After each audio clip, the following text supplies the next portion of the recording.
हिंदू धर्म में बचपन से लेकर मृत्यु तक कुल 16 संस्कार बताए गए हैं, परंतु बहुत कम लोग ही इन 16 संस्कारों के बारे में जानते हैं। आज की इस वीडियो में हम आपको इन्हीं संस्कारों के बारे में विस्तार से बताएंगे, जिनका वर्णन नारद पुराण में किया गया है, और यह भी बताएंगे कि इन संस्कारों का इतना धार्मिक महत्व क्यों है। नंबर एक, गर्भाधान संस्कार। मित्रों, हिंदू संस्कारों में गर्भाधान संस्कार प्रथम संस्कार है। यहीं से शिशु का निर्माण होता है। गृहस्थाश्रम में प्रवेश करने के पश्चात ही एक दंपति को संतान उत्पन्न करने की मान्यता दी गई है। इसीलिए शास्त्र में कहा गया है कि उत्तम संतान प्राप्त करने के लिए सबसे पहले गर्भाधान संस्कार करना जरूरी है। माता पिता के रज एवं वीर्य के सहयोग से ही संतान उत्पत्ति होती है। गर्भाधान जीव का प्रथम जन्म है, क्योंकि उस समय जीव सर्वप्रथम माता के गर्भ में प्रविष्ट होता है, जो पहले से ही पुरुष के वीर्य में विद्यमान रहता है। गर्भ में संभोग के पश्चात वह नारी के रज से मिलकर उसके डिंब में प्रविष्ट होता है और विकास प्राप्त करता है। दाम्पत्य जीवन का सर्वोच्च उद्देश्य श्रेष्ठ गुणों वाली स्वस्थ, ओजस्वी, चरित्रवान और यशस्वी संतान प्राप्त करना ही है। मित्रों, गर्भाधान में मुहूर्त का ज्ञान देना बहुत आवश्यक है। शास्त्रानुसार गर्भाधान हमेशा सूर्यास्त के बाद और दक्षिण की तरफ मुख करके ही करना चाहिए, और इस संस्कार वाले दिन बड़े बुजुर्गों और अपने कुल देवता का आशीर्वाद लेना अनिवार्य बताया गया है। नंबर 2, पुंसवन संस्कार। मित्रों, ये संस्कार गर्भ धारण के तीसरे माह में किया जाता है। इसका कारण ये है कि इस माह में शिशु का लिंग निर्धारण होता है। इस माह में ये संस्कार करने से गर्भस्थ शिशु के अंगों का विकास भी सही से होता है। अब एक स्वस्थ संतान तो सभी दंपतियों की चाह होती ही है। ऐसे में इन संस्कारों का योगदान उसमें सहयोग देने वाला होता है। मित्रों, गर्भस्थ शिशु पर माता पिता के मन और स्वभाव का गहरा प्रभाव पड़ता है। अतः माता को मानसिक रूप से गर्भस्थ शिशु की भली प्रकार देखभाल करने योग्य बनाने के लिए इस संस्कार का विशेष महत्व है। धर्म ग्रंथों में पुंसवन संस्कार करने के 2 प्रमुख उद्देश्य मिलते हैं। पहला उद्देश्य पुत्र प्राप्ति है और दूसरा स्वस्थ, सुंदर और गुणवान संतान पाने का है। पहले उद्देश्य के संदर्भ में स्मृति संग्रह में लिखा है कि इस गर्भ से पुत्र उत्पन्न हो, इसीलिए पुंसवन संस्कार किया जाता है। नंबर 3, सीमंतोन्नयन संस्कार। मित्रों, इसका शाब्दिक अर्थ है सीमंत, अर्थात केश, और उन्नयन अर्थात ऊपर उठाना। इस संस्कार में पति अपनी पत्नी के बालों को अच्छे से संवार अधिक है 100 से अधिक एसेट्स में से चुने, एक डेमो खाते के साथ अधिक स्वतंत्रता महसूस करें और जोखिम मुक्त ऋणों के साथ प्रयोग करें। अधिक सुविधाजनक रुपया डिपॉजिट करें। एविएटर चलाना शुरू संभालता है।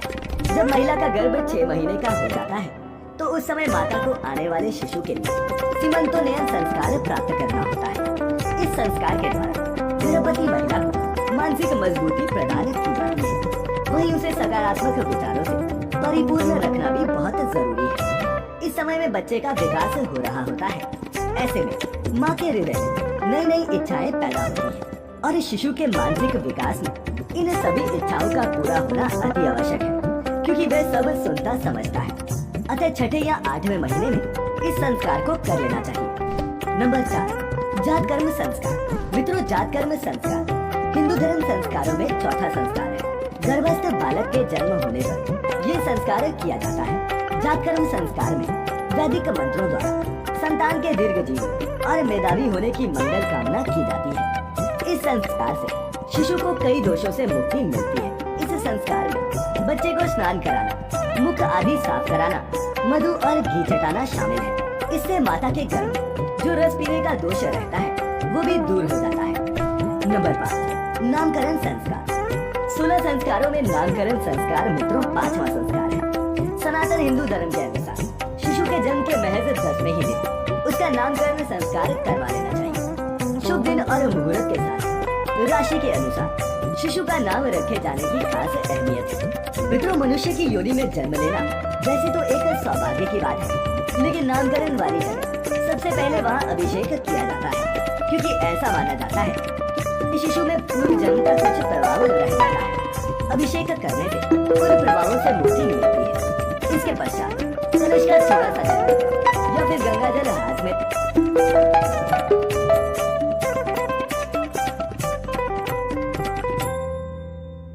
लेकर बच्चे का नामकरण संस्कार करने वालों और उपकरणों पर मंत्रोच्चारण के साथ उसका छिड़काव किया जाता है। सबसे पहले वहाँ अभिषेक किया जाता है, क्योंकि ऐसा माना जाता है कि शिशु में पूर्व जन्म का कुछ प्रभाव रह जाता है। अभिषेक करने से उन प्रभावों से मुक्ति मिलती है। इसके पश्चात कलश का थोड़ा सा जल लेकर या फिर गंगा जल हाथ में लेकर बच्चे का नामकरण संस्कार करने वालों और उपकरणों पर मंत्रोच्चारण के साथ उसका छिड़काव किया जाता है।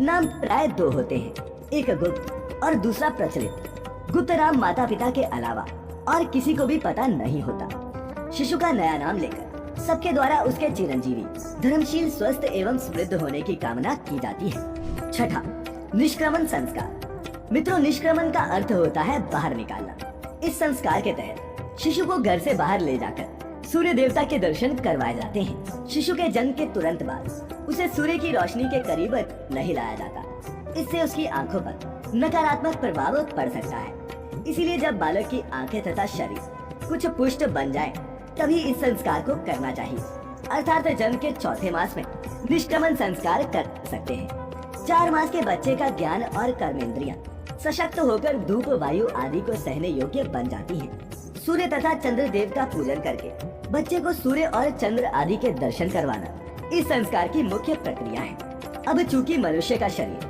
पृथ्वी, जल, तेज, वायु और आकाश से बनता है, इसीलिए बच्चे के कल्याण की कामना करते हुए ये संस्कार किया जाता है। 7वां, अन्नप्राशन संस्कार। शास्त्रों में अन्न को जीवन का प्राण बताया गया है। अन्नप्राशन संस्कार में पहली बार बच्चे को अन्न खिलाया जाता है। इससे पहले बच्चे का आहार सिर्फ माँ का दूध होता है। जब बच्चा 7 या 8 महीने का हो जाता है तब उसकी पाचन शक्ति प्रबल हो जाती है और उसके आहार में कई दूसरी चीजों को भी शामिल किया जाता है। इसकी शुरुआत अन्नप्राशन संस्कार से ही होती है। 8वां, चूड़ाकरण संस्कार। मित्रों, हिंदू धर्म में 8वां संस्कार चूड़ाकरण है, जिसे मुंडन भी कहते हैं। ये संस्कार पहले या फिर तीसरे वर्ष में कर लेना चाहिए। इस संस्कार में शिशु के सिर के बाल पहली बार उस तरह से उतारे जाते हैं। कहीं कहीं कैंची से बाल एकदम छोटे करा देने का भी चलन है। बालक का कपाल लगभग 3 वर्ष की अवस्था तक कोमल रहता है। तत्पश्चात धीरे धीरे कठोर होने लगता है। गर्भावस्था में ही उसके सिर पर उगे बालों के रोम छिद्र इस अवस्था तक कुछ बंद से हो गए होते हैं। अतः इस अवस्था में शिशु के बालों को उस तरह से साफ कर देने पर सिर की गंदगी, कीटाणु आदि तो दूर हो ही जाते हैं। मुंडन करने पर बालों के रोम छिद्र भी खुल जाते हैं। इससे नए बाल घने, मजबूत व स्वच्छ होकर निकलते हैं। 9वां, कर्ण वेद संस्कार। मित्रों, कर्ण कान को कहते हैं और वेद का मतलब होता है छेदना। इसका संयुक्त अर्थ कान को छिदवाना होता है। इस संस्कार के लिए मृगशिरा, रेवती, चित्रा, अनुराधा, हस्त, अश्वनी, पुष्य, श्रवण, घनिष्ठा और पुनर्वसु आदि शुभ माने जाते हैं। इन नक्षत्रों में से किसी भी नक्षत्र में आप ये संस्कार कर सकते हैं। इसे शिशु के जन्म के 6ठे, 7वें, 8वें, 10वें, 12वें या फिर 16वें दिन करवाया जाता है। जहाँ बालक का कर्ण छेदन करते समय पहले दाहिने और फिर बाएं कान को छेदते हैं, वहीं कन्या के साथ बिल्कुल उल्टा किया जाता है। कन्या का पहले बायां कान छेदा जाता है और फिर दायां कान। ये संस्कार राहु केतु संबंधित दोष को खत्म करने में भी सहायक होते हैं। 10वां, यज्ञोपवीत। मित्रों, यज्ञोपवीत संस्कार को उपनयन या फिर जनेयु संस्कार भी कहते हैं। प्रत्येक हिंदू को ये संस्कार करना चाहिए। उप यानी कि पास और नयन यानी कि ले जाना, अर्थात गुरु के पास ले जाने का अर्थ ही उपनयन संस्कार कहलाता है। आज भी ये परंपरा चलती आ रही है। जनेयु यानी कि यज्ञोपवीत में 3 सूत्र होते हैं। ये 3 देवता ब्रह्मा, विष्णु और महेश के प्रतीक हैं। इस संस्कार से शिशु को बल, ऊर्जा और तेज प्राप्त होता है। साथ ही उसमें आध्यात्मिक भाव भी जागृत होते हैं। 11वां, संस्कार। मित्रों, यह संस्कार ज्ञानार्जन से संबंधित है। शास्त्रों में ज्ञान को सर्वोपरि माना गया है। प्राचीन काल में ये संस्कार मनुष्य के जीवन में विशेष महत्व रखता था।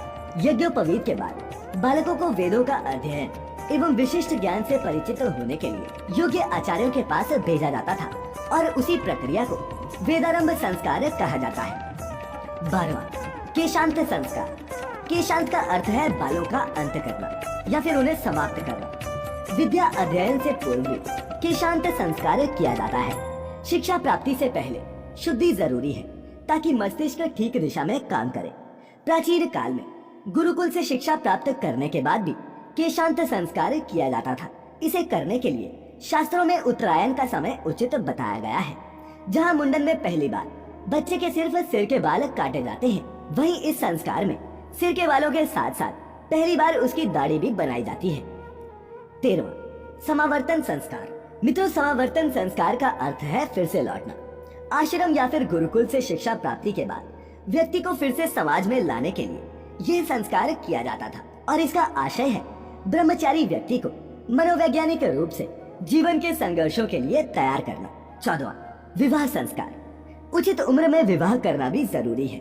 विवाह संस्कार सर्वाधिक महत्वपूर्ण संस्कार माना जाता है और इसके अंतर्गत वर और वधू दोनों साथ रहकर धर्म के पालन का संकल्प लेते हुए आपस में विवाह करते हैं।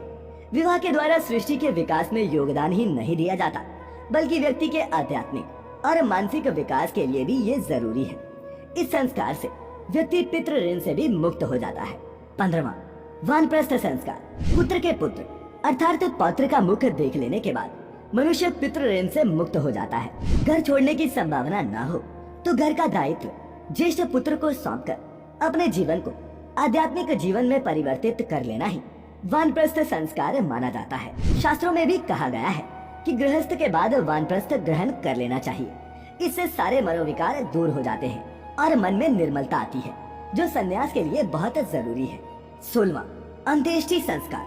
मित्रों, हिंदुओं में किसी की मृत्यु हो जाने पर उसके मृत शरीर को वेदोक्त रीति से चिता में जलाने की प्रक्रिया को अंत्येष्टि संस्कार कहा जाता है। हिंदू मान्यता के अनुसार ये 16 संस्कारों में से एक संस्कार है। धर्म ग्रंथों में भी ऐसा बताया गया है कि जो भी मनुष्य इन 16 संस्कारों में से किसी भी संस्कार को पूरा नहीं करता, उसे मृत्यु के पश्चात मोक्ष प्राप्ति के लिए काफी कष्ट सहने पड़ते हैं। इसीलिए मित्रों, मनुष्यों को चाहिए कि वे जितना संभव हो सके उतने संस्कारों का पालन वैदिक नियमों के अनुसार करें। तो मित्रों, हम उम्मीद करते हैं कि 16 संस्कारों पर बनी हमारी आज की ये वीडियो आपको पसंद आई होगी।